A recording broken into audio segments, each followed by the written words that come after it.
Yo, what's up, y'all? Welcome back to Off the Bench. Team up Jake Martin and Danny hanging out with you today. It's Tuesday at 7:30, and we're very lucky and happy every Tuesday we have on the head man from LSU football talking about Coach Ed Orgeron. Coach, thank you so much for joining us this morning on this Competition Tuesday. Good morning, guys. Always great to be on the show. So, Coach, let's start with the biggest piece of news in the LSU cycle right now, which is the Keyshawn Bryant news. That he is going to be out for the season.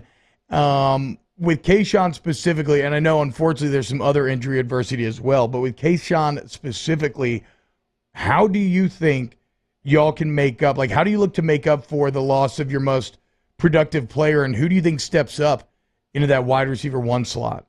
First of all, I would say something about Keyshawn, man. What a tremendous competitor. Yeah. What a tremendous catch he made on the sideline. Unbelievable. The focus to get that grit. He's an outstanding young man for our football team. Well, obviously, we're going to miss him. We're going to take Blake Davis, Moore, Brian Thomas, Devontae Lee, Jack Beck, Ray Jenkins, Trey Palmer, John Trey Kirkland. Step up. They're going to do it. I know they will. Yeah, I mean, it's definitely the deepest room on the team, so it's kind of similar to last year with the Terrace Marshall situation. I wonder if somebody will emerge. Yeah. Coach, I want to talk to you about the press conference yesterday where you talked about, look, I know the LSU standard of performance, okay, and nobody understands that better than I do. And then you finished by saying, look, I'm not going to blink. Expound on that a little bit. What do you mean when you say you're not going to blink?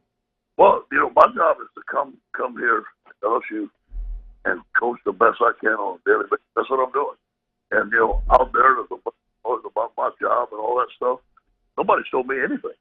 As far as I know, the head coach of the LSU Tigers, I'm going to coach as hard as I can today, one day at a time. Coach, I hate to keep talking about injuries, but obviously Ali Gay was somebody you mentioned yesterday is going to be out as well. Joseph Evans, another defensive lineman. And when you look at Florida coming to town with the running game that they have, I believe they're third in the country. Damian Pierce, Malik Davis, really good running backs. What are some players you expect to kind of move around to try to shore up that front? Well, I'm glad we get Glenn Logan back. This is his first back, and he did a good job. Both did a good job of getting them ready. He's in good shape. Like practice yesterday, feels good. So obviously we all have to move Mason back to end. Like Glenn playing there, and Neil got to play better than we did last week. You know that. There you got BJ there. You got Sony. Those guys are going to step up for it.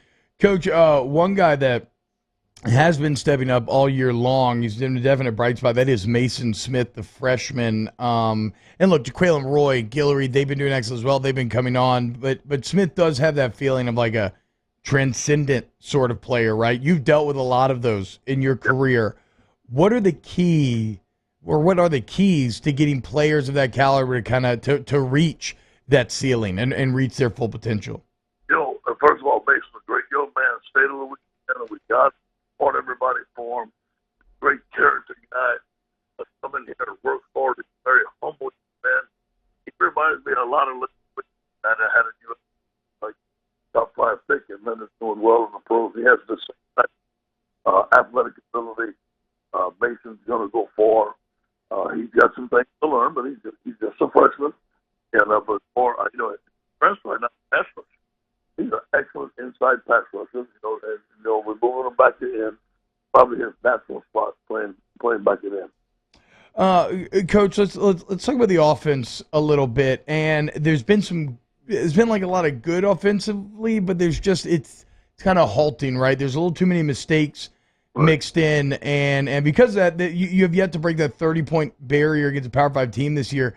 What do you see as kind of the biggest issues holding back the offense right now? Well, the first thing I like the run game. I know you guys were excited about it. I know Big Jacob was excited about that. T-Bobby, you alignment, you like that.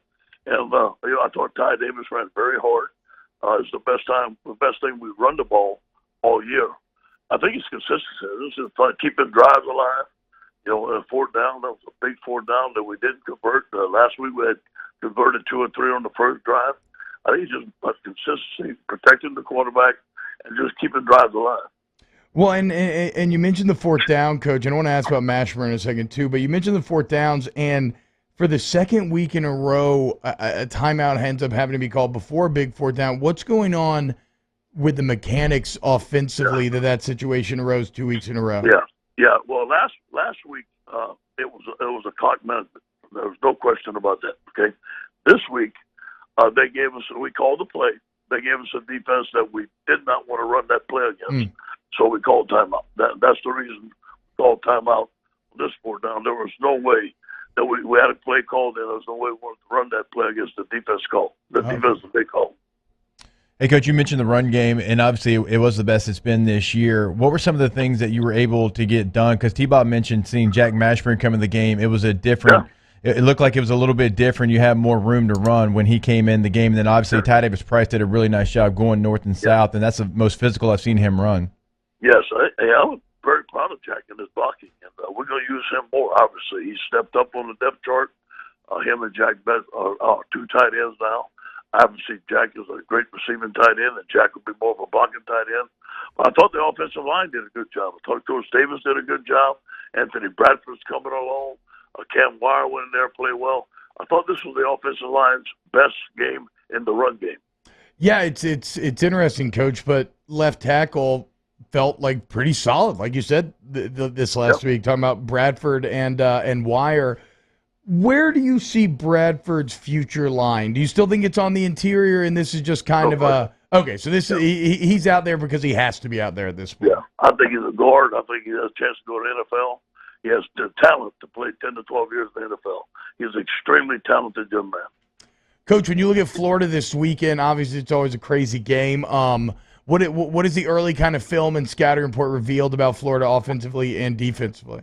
Well, first of all, I think Dan Mullen's one of the best play callers in the country. He knows exactly. He's very smart. I've known Dan since years at Syracuse. Very smart coach. He knows exactly where to call plays, the weaknesses of the defense. His running backs are outstanding. The way they run the ball, he's a big gap scheme guy. Powers, counters, quarterback runs. And then when you commit too much to the run, he's going to catch you and throw play action pass with the tight end going up the field and stuff like that, and wheel routes. Excellent play call. It's going to be a tremendous challenge.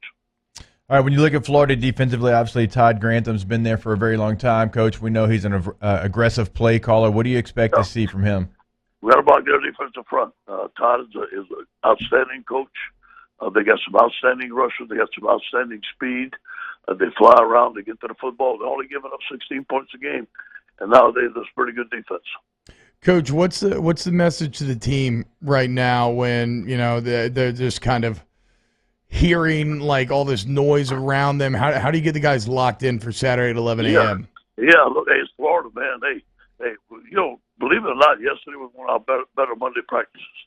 A 24-hour rule on to Florida. Here's what I told them. I said, listen, you're going to remember this the rest of your life, that you decided to fight. Yeah. Your back's against the wall. You stayed together and you fought. And that's our mantra right now. Stay together and fight. Coach O, head coach of the LSU football Tigers. Coach, anything to add on the way out here? No, man. Y'all have a good day. Go Tigers. Okay, yes, sir. Competition Tuesday. Enjoy that. LSU, Florida. Coming up this weekend, we will wrap up hour number 1 of OTB next. Coming up hour 2. We got our OTB mailbag. We got our guy Dick Dixon stopping by. Start to look forward to continue to break down LSU, Florida, as Jake knows this matchup inside and out, obviously. The Florida killer himself. Although, I was it's probably not. Let's not use that term. There's what, Florida killer? Yeah, there's I guess there's probably like a lot of serial killers that probably applies to too from the state of Florida. But one used to live next door to me growing up in Shreveport. It's like a whole deal. We'll talk about that. Wait, what? We'll go to break. I'll tell you. I did not know I was hitting on such a real subject here. I was just gonna say that I think Matt Flynn maybe should get a little more credit for the fourth downs. Well, I forgot about that 4th and 5 touchdown in the fourth quarter until I was rewatching some of those highlights a couple weeks ago. Yeah. Shout out the brothers Flester since day one. Who would have ever guessed? All right, wrapping up hour number 1 next here on OTV.